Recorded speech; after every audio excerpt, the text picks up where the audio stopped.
Vous regardez La Réunion, bonjour. Le musée régional Stella Matutina accueille Tromelin, l'île des esclaves oubliés, durant 6 mois. Le vernissage de cette exposition exceptionnelle s'est déroulé mercredi soir pour le plus grand plaisir de quelques privilégiés présents lors de la cérémonie. Aline Murin-Waro, conseillère régionale, était présente. C'est un honneur justement aujourd'hui d'accueillir cette exposition au musée Stella Matutina, puisque ça permet d'éclairer justement cette partie de l'histoire qui est restée sombre pendant très longtemps. Rappelons quand même que ces esclaves ont échoué en 1761 sur l'île qui porte Tromelin et qu'ils ont été, enfin du moins une partie, ont été récupérés 15 ans après. Et c'est une façon aussi pour nous de montrer l'ingéniosité, surtout comment ils ont pu faire face à cette île qui était inhospitalière, mais surtout avec peu de moyens. Ils ont réussi à créer une micro-société.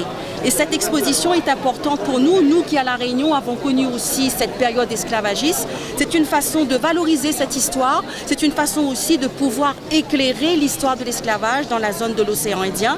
Et puis surtout, la collectivité régionale remercie toutes les personnes qui ont œuvré pour la mise en place de cette exposition. Et bien sûr, je fais un petit clin d'œil à Max Guérou.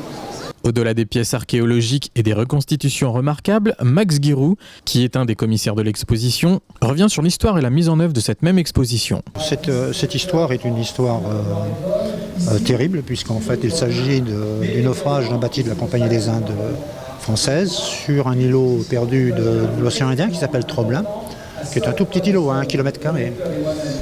Et les marins français réussissent à construire une embarcation de fortune avec les débris de leur bateau. Et un mois après, s'en vont et laissent 80 esclaves malgaches sur l'île en leur promettant de venir les rechercher. En réalité, on ne vient pas les rechercher et les rescapés seront retrouvés 15 ans plus tard. Donc c'est autour de cette histoire extrêmement forte que nous travaillons, à la fois pour savoir comment ont survécu ces esclaves, comment ils ont survécu physiquement, mais moralement, psychologiquement, socialement. Et il nous a fallu 4 missions, espacées une tous les 2 ans à peu près, pour arriver à un constat évident, c'est-à-dire que ces gens qu'on avait considérés comme des esclaves et comme des moins que rien avaient reconstitué une société et vivaient avec les faibles moyens dont ils disposaient dignement. Était présente également Céline Pozzo di Borgo, préfet et administrateur supérieur des terres australes et antarctiques françaises, qui nous parle de leurs actions menées pour la réalisation de cette exposition.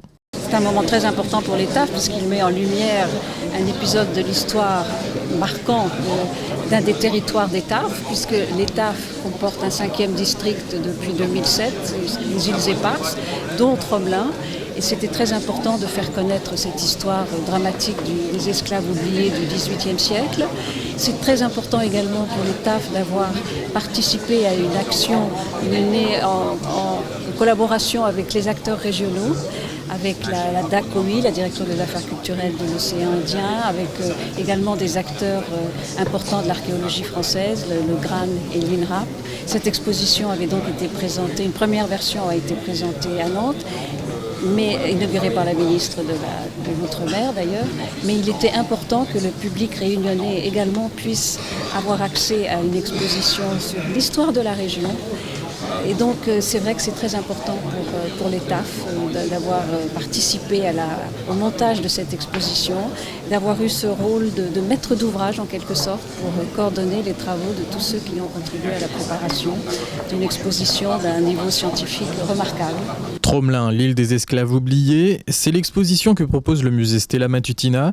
L'entrée est libre et pour tout public. Partez à la découverte d'un petit bout de terre chargé d'histoire qui nous révèle tous ses secrets.